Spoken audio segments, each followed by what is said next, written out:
The ocean breeze carried a scent of salt and freedom, blending with the soft melody of waves caressing the shore. I strolled down the beachfront path, the sun warm against my skin. Ahead, I spotted Bobby and his best friend, Will, lounging by the bar's counter, their laughter echoing over the hum of conversation. I always enjoyed seeing Bobby with his friends. He had a way of drawing people in, his easy charm and natural leadership qualities shining through. But today it wasn't Bobby who caught my attention. It was Will. His gaze lingered on me a second too long, his smile faltering in a way that told 1,000 unspoken stories. "Hi, guys," I called out, stepping closer. They turned to face me, Bobby's grin lighting up as usual. "Mom," Bobby chuckled, a playful lilt in his tone. "What are you doing here? Crashing our guy's day." "Crashing?" I teased, arching a brow. "I was just about to ask if I could buy you two a cocktail." It was our running joke, a playful inversion of expectations. Bobby and I had always been close, and the light-hearted banter between us was second nature. But today Will's laugh came slower, his eyes betraying a spark of something else entirely. Will, Bobby's closest friend since college. Tall, lean, with that quiet confidence that young men like him often wore as armor. His sandy hair was tousled by the wind, and his shirt clung to his shoulders in just the right way to highlight his athletic build. For a fleeting moment, I caught myself studying him in a way I shouldn't have, and guilt tugged at the edges of my thoughts. "Sure, Monica," Will said, his voice steady but warm. "You can buy us cocktails anytime." There it was again, that flicker in his eyes. Admiration? Curiosity? It unsettled and intrigued me in equal measure. The bartender placed 3 cocktails before us, the glasses clinking softly against the polished wood. Bobby and Will were deep in conversation, discussing the intricacies of a business venture Will was pursuing. I listened half-heartedly, my focus fractured by the strange pull I felt toward Will. Every so often, his gaze would dart my way, and I could feel the weight of it like the sun on my back. "Your mom's cooler than I expected," Will said at one point, the comment directed at Bobby, but his eyes squarely on me. I smiled, masking my unease. "Cool. Will, you've known her for years now," Bobby replied, grinning. "She's still Mom."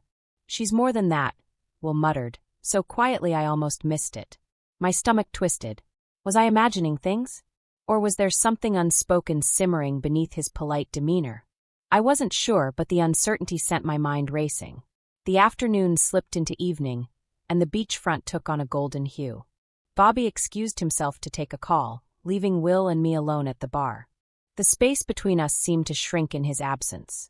"I always thought you were amazing," Will said suddenly, his voice low and intimate. His words startled me. "What do you mean by that?" I asked cautiously, though I wasn't entirely sure I wanted to hear the answer. "You're just so poised," he continued, his gaze unwavering. "Stylish. You light up a room, Monica." I opened my mouth to respond, but the words stuck. Will's admiration wasn't new. I had sensed it before in fleeting glances and offhand remarks. But now here it was laid bare between us. His honesty was disarming, and I struggled to navigate the fine line between flattery and impropriety. "Thank you, Will," I managed, keeping my tone measured. "That's kind of you to say." He smiled then, a soft, genuine smile that hinted at vulnerability. "I mean it," he said. "You're not like anyone I've ever met." At that moment, Bobby returned, his laughter breaking the fragile tension.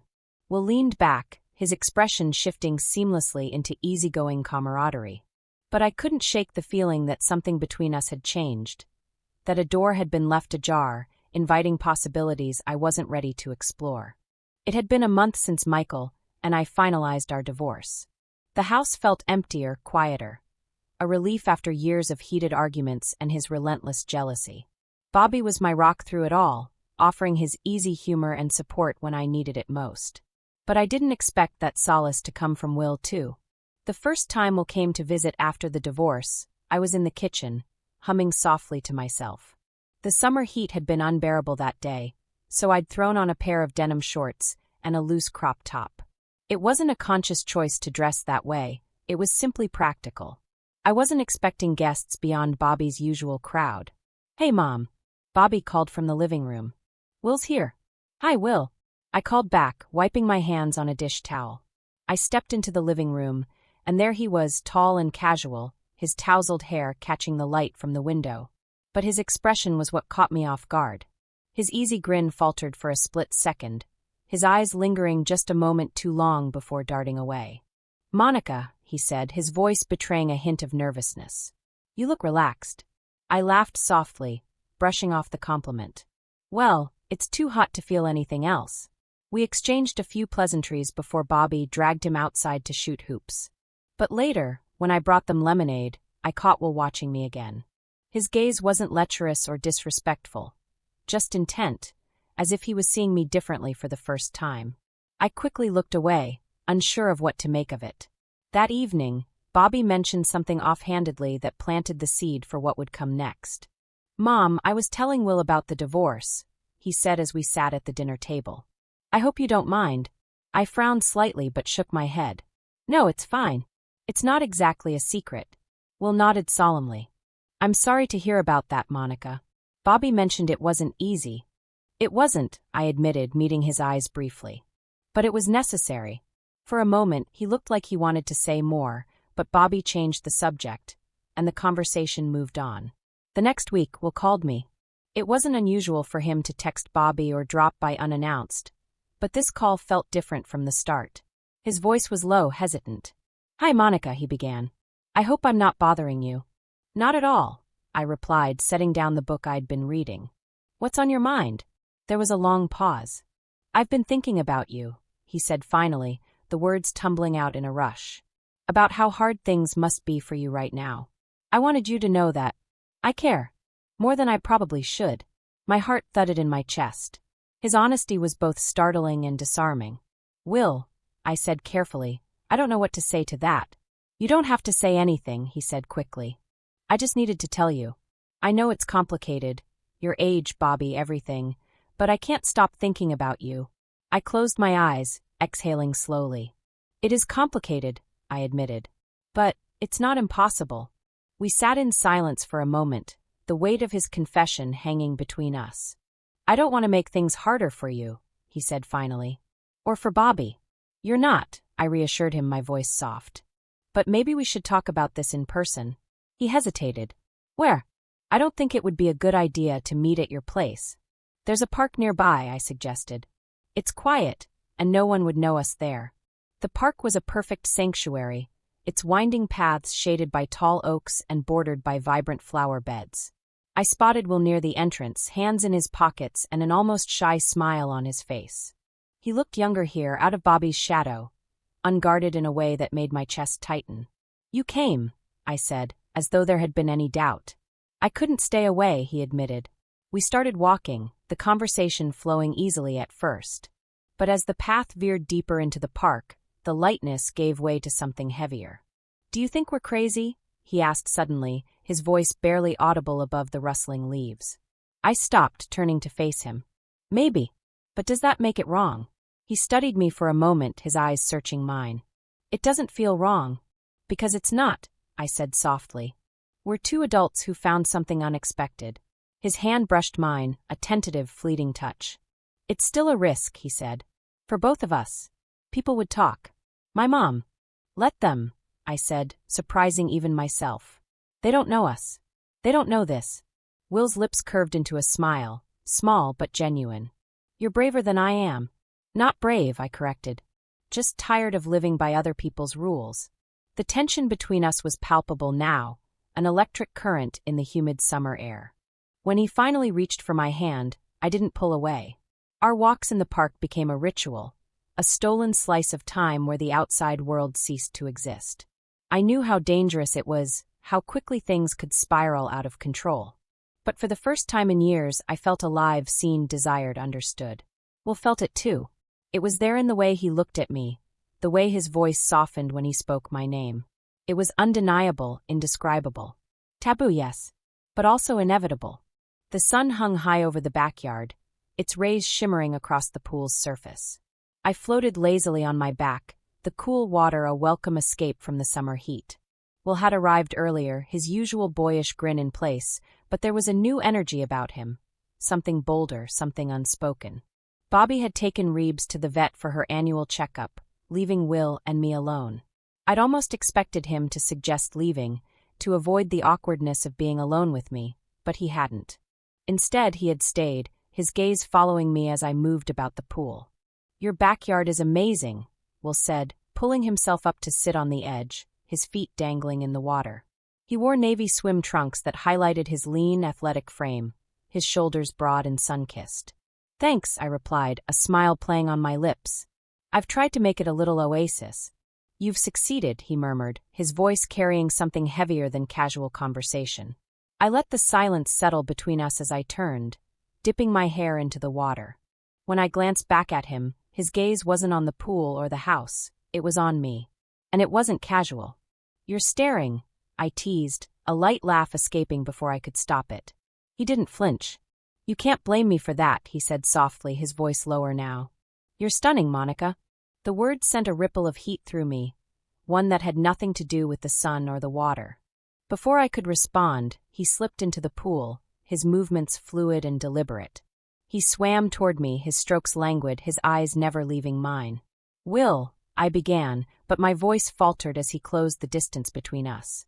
"Monica," he said, his tone filled with something raw and vulnerable.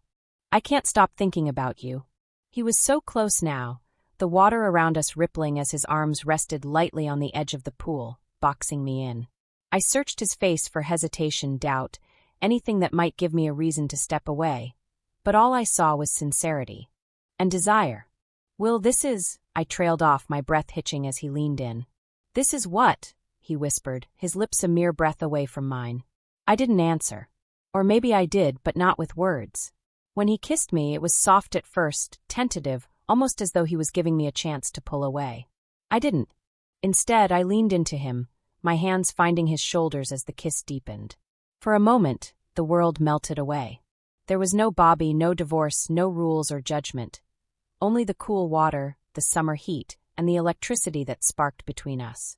But then the sound of the gate latch clicking broke through the haze. We pulled apart, the spell shattering as Bobby's voice rang out. "Reeves is fine," he called, the clatter of the dog's leash and his keys punctuating his arrival. I froze, my heart pounding as I turned to face the patio. Bobby stood there, a bemused expression on his face. He had paused mid-step, his gaze flicking between me and Will. The tension was palpable, a heavy weight pressing down on all three of us. For a moment no one spoke. Then, to my astonishment, Bobby laughed, a short, incredulous sound. "Well," he said, setting the leash down. "This is unexpected." "Bobby," I began, my voice shaky as I moved toward the edge of the pool. "You don't have to explain," he interrupted, raising a hand to stop me. "You're both adults. And it's not like I haven't seen this coming." I blinked, stunned. "What do you mean?" He shrugged, his grin returning. "Mom, you've always had this thing with my friends. They all like you know that, right?" He turned to Will, raising an eyebrow. "She's kind of a legend, man." "Bobby!" I exclaimed, my face burning with embarrassment. "What?"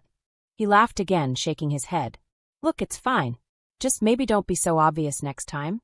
The pool's kind of hard to miss." I stared at him, unsure whether to be mortified or relieved. Bobby grabbed a soda from the outdoor fridge, casting one last glance at us before heading inside. "I won't bother you," he said over his shoulder, his tone light but laced with teasing.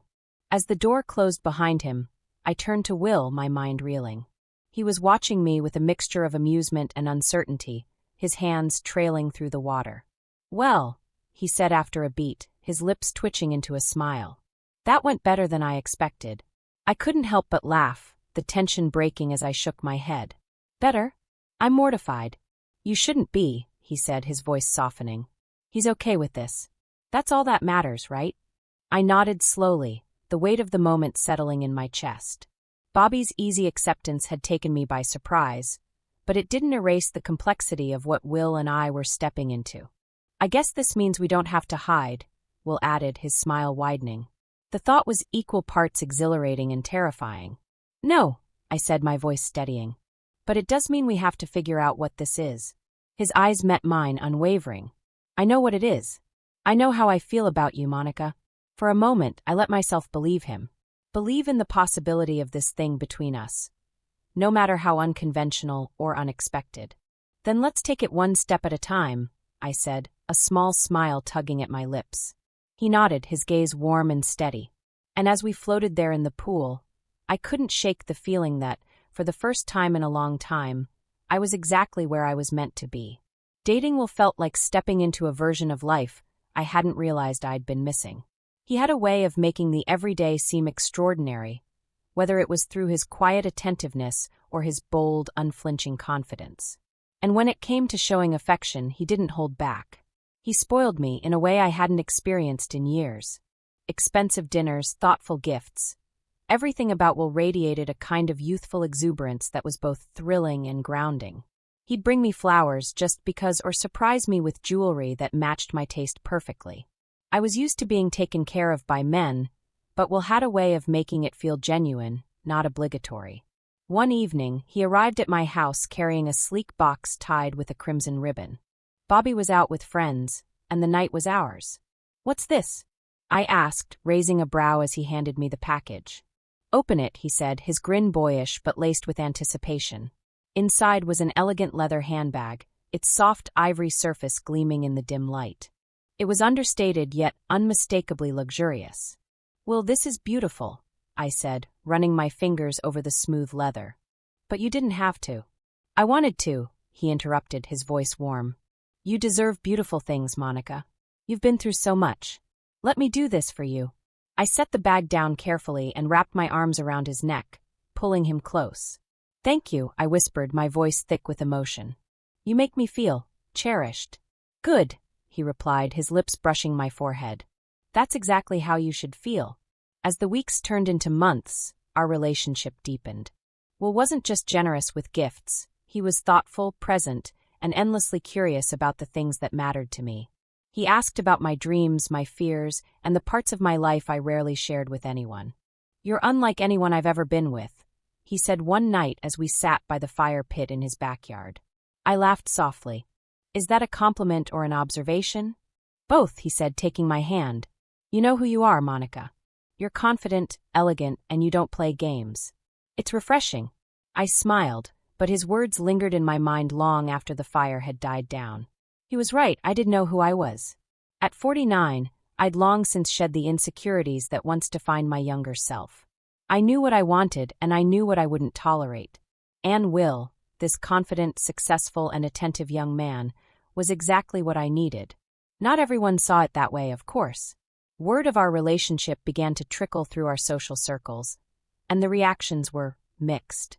"Are you really dating him?" one of my friends asked over brunch, her tone teetering between disbelief and fascination. "Yes, I am," I said firmly, taking a sip of my coffee. "But he's so young. What do you even have in common?" I shrugged. "More than you'd think. And honestly, age doesn't matter as much as people assume. What matters is how we treat each other." Her skepticism lingered, but I didn't feel the need to defend myself further. I'd spent too many years living according to others' expectations. This time I was living for myself.